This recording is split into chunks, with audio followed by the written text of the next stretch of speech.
This Jeremy Roenick interview edition of the Sports Gambling Podcast is brought to you by the SGPN merch store. Use promo code SGPNBA to get 10% off everything in the SGPN store. Hey, this is Jeremy Roenick, and you're listening to SGPN. Let it ride, baby.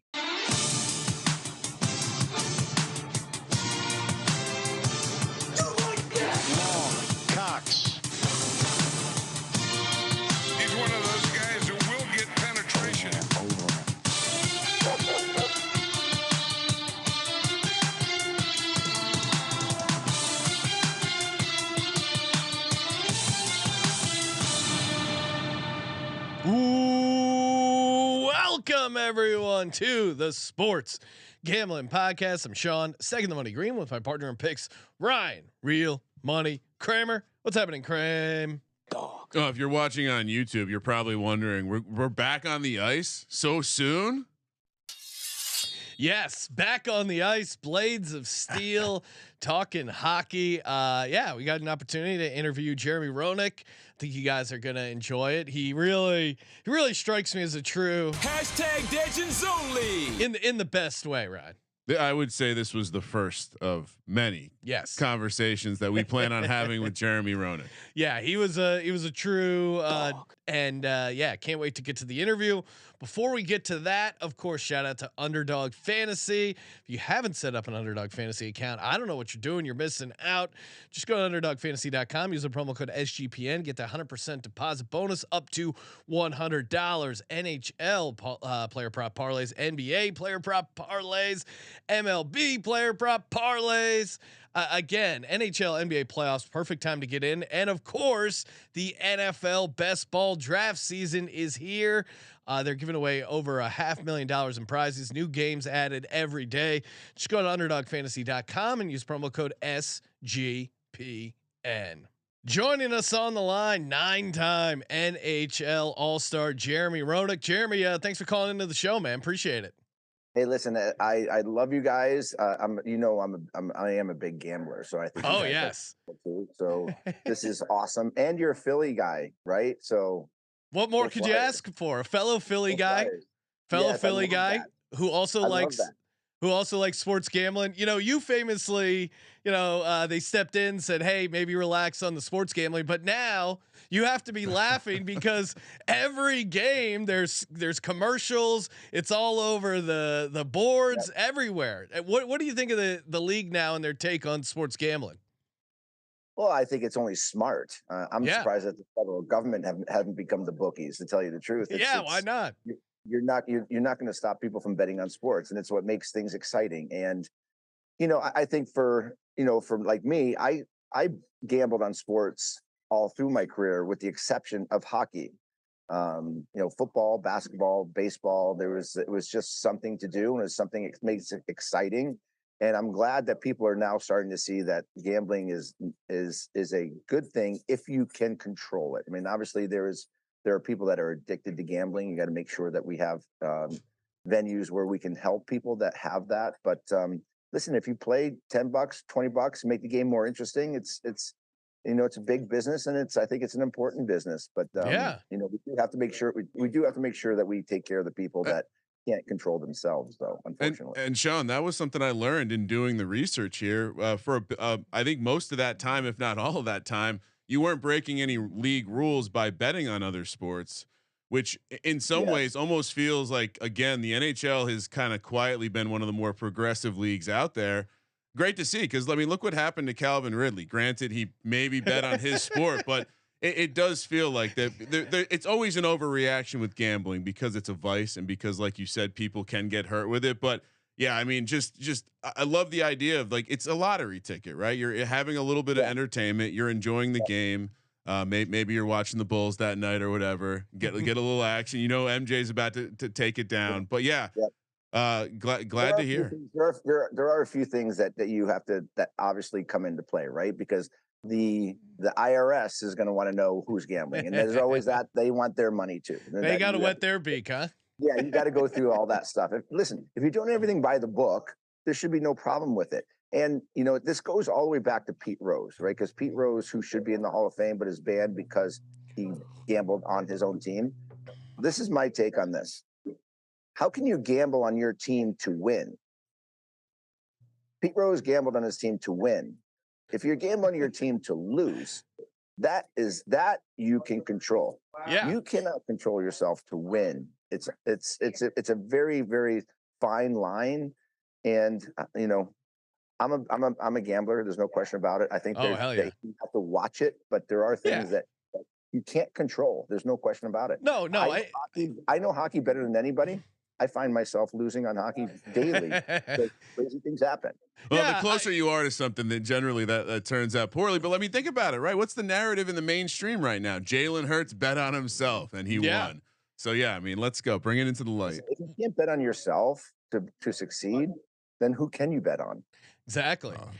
We just saw a great story from you about betting on yourself against Michael Jordan out on the golf links. What was it like? I mean, it's got to be awesome to golf with Michael Jordan, but it's also got to feel pretty great to win against Michael Jordan and cash a couple shekels there. Well, listen, you might win with Michael Jordan in a short run, but you're not going to win in the long run with Michael, because he is without question the ultimate competitor in any sport. I don't think there's a guy that has the determination and the competitiveness and the will to win more than Michael. So you might win on the golf course, but he's going to beat you somewhere else. I beat him on the golf course for a few $1,000. He beat me in gin for many more $1,000. So I don't care what you talk about with Michael Jordan. He's a better gin player than he is basketball player. Really? But oh man, that's crazy. Because how could he be better at something besides basketball? That's blowing my mind. Because Michael Jordan is the best athlete history period of all time, and he's the biggest competitor of all time, and he's one of the greatest guys of all time. So I don't care what anybody says. I've seen it firsthand, and I love the man, and he'll go down in my record books as the best athlete ever. Pretty awesome to have your career overlap with his, just having some of these stories. I mean, yeah, we had Jim McMahon, who was there kind of similar time with MJ and you in Chicago, and he had similar stories.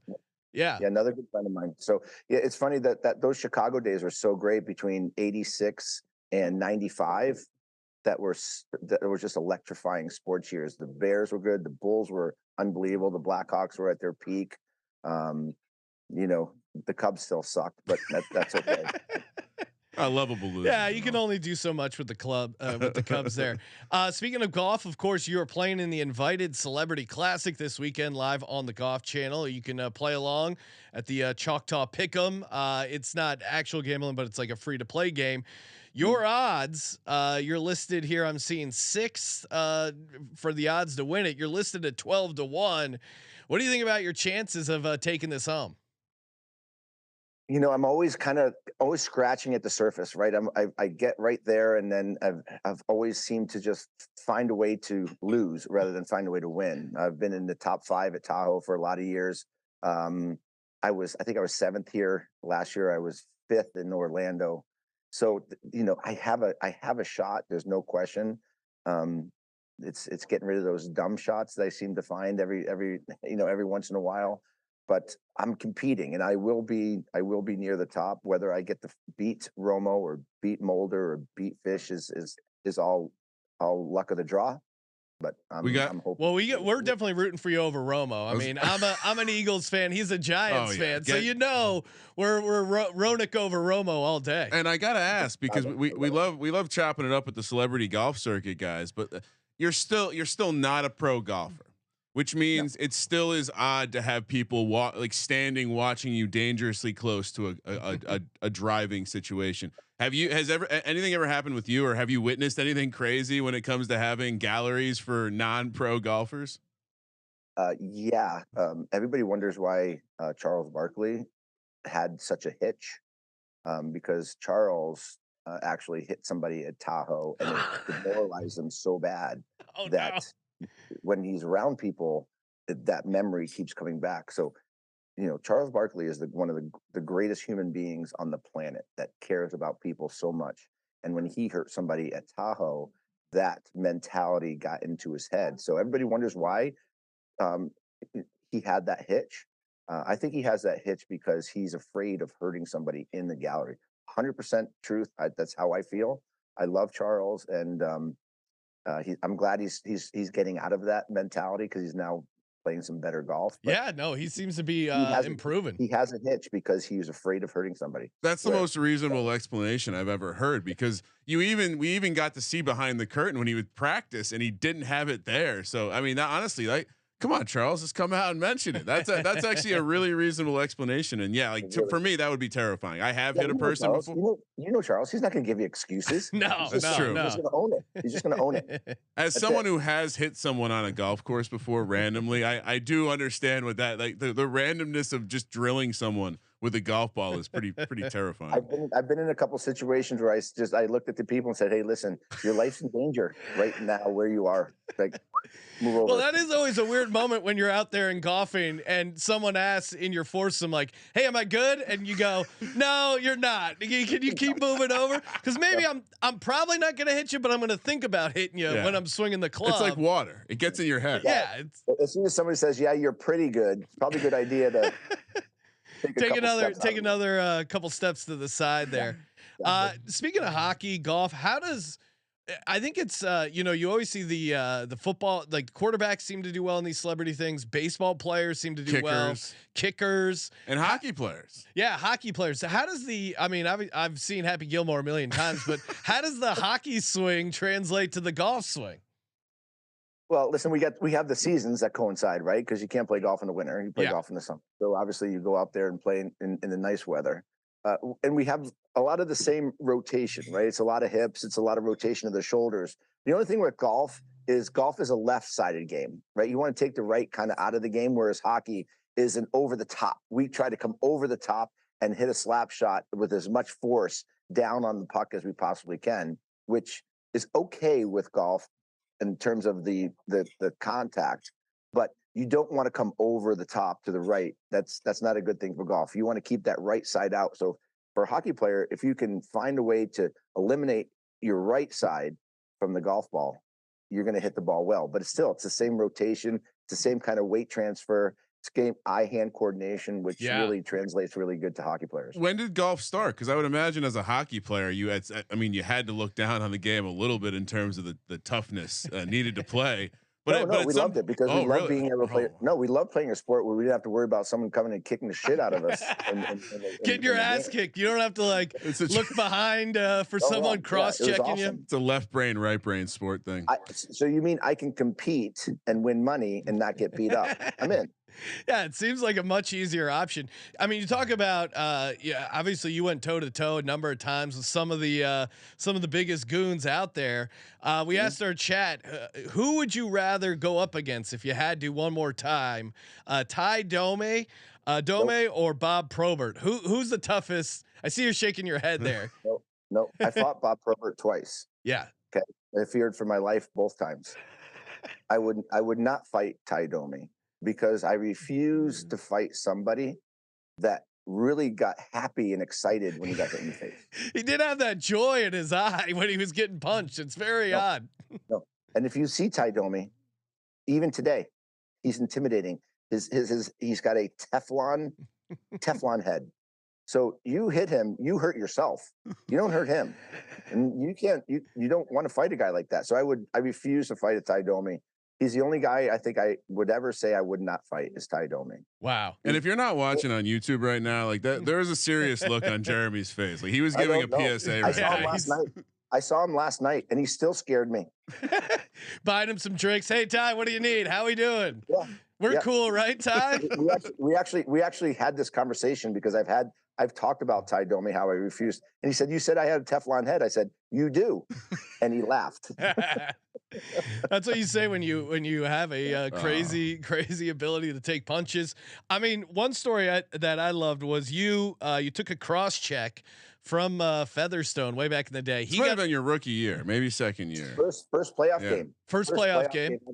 Yep. He got a 5-minute major. You got a 2-minute minor. I forget what you got the minor for, but then you came back and scored a goal on the power play without your teeth. You didn't have to miss months for a little injury. I actually in the second period, I got a Steve Larmer's skate hit me and sliced me for like 15 stitches in my nose. So I had 15 stitches in my nose. I had no teeth. Scored the winning goal. And if you saw the smile that I had after the game, after I scored the game winner, it was like the ugliest happy face you've ever seen.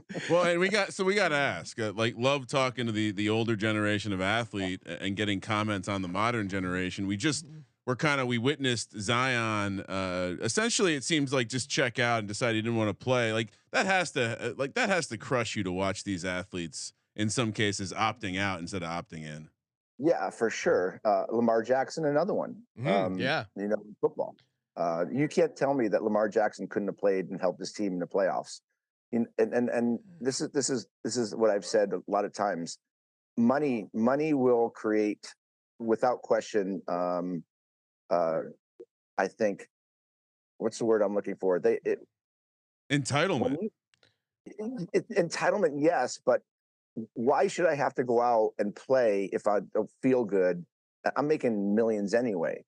When I was playing, if you didn't play in the game and you stayed out, someone's going to come in and take your place.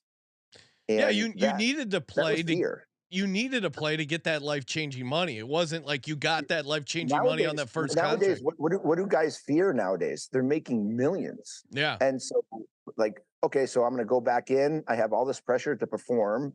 I'm making millions of dollars. And like, what's the reason for their eagerness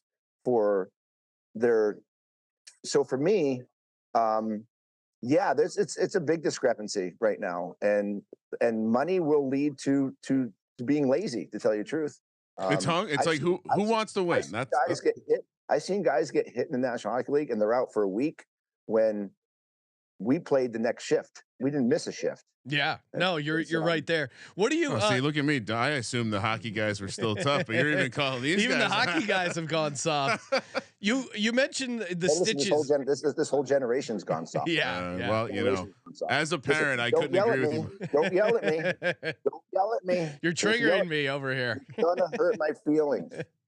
I'm triggered by this conversation. Yes. Jeremy, if you seem to have a great memory of like, oh, I got 6 stitches there, I got 12 stitches there. If you had to set an over under on a number of stitches you got in your playing career, what would you think? 800.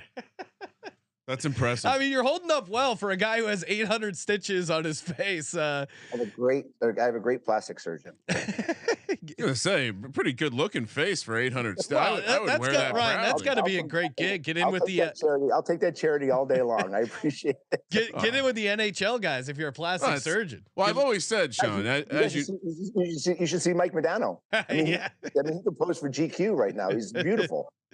It sounds like there's always room on our porch. We sit in our rocking chair. We can talk about how times were better in the past with Jeremy.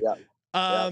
You talk about the younger generation. I was doing some deeper research on you. I had never read this story, but there's an all-time prank you played on Tory Mitchell, a teammate out in Vegas. I got to hear the story from you. I read the news article. I'm like, how did I never hear this? So what prank did you pull on Tory Mitchell? Well, we don't have time for me to really go into it because it's like a 20-minute, 30-minute story. Yeah. But, seems like a movie almost.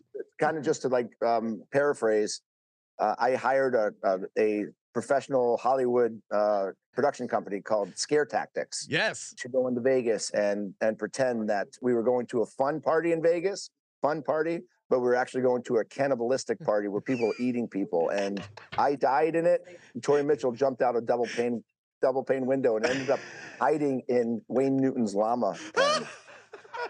Like you can't make that up. We got to get this as a movie. I actually know. In fairness, Jeremy, you crushed the 1 minute version of the story. This is a teaser for a Hollywood movie. Yeah, we're gonna have. By the way, I have the video. I'm the only one that has the video. Oh man, it's priceless. Oh man, we got to get that. All right, Jeremy. Before we let you go, you're talking about your hockey picks. I know you had the Stars to win the Stanley Cup.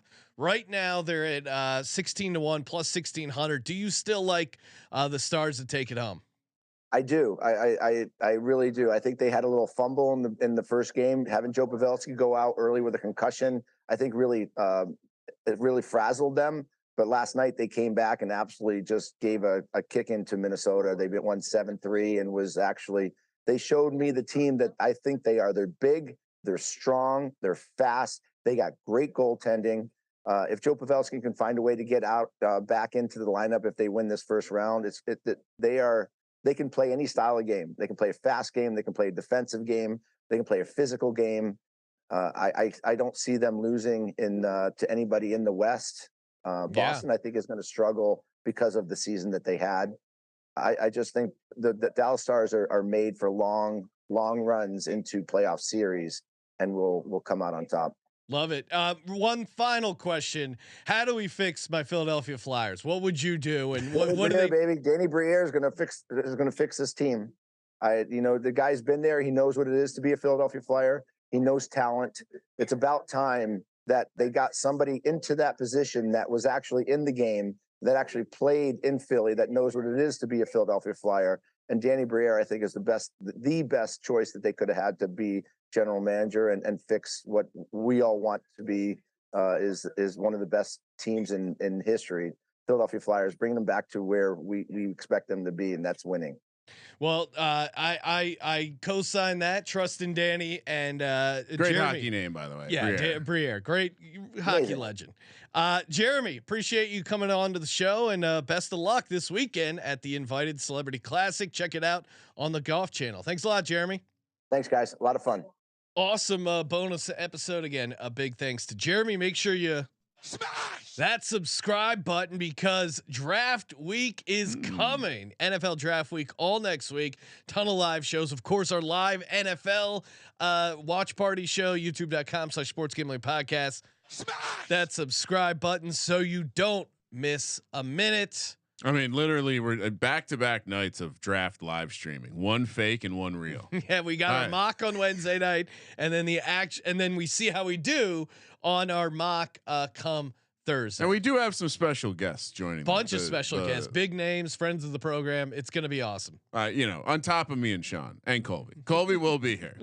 Maybe not for the mock draft. He has some personal plans. We'll see. He's definitely going to be here for the NFL draft, though. I think he does. Thank you for.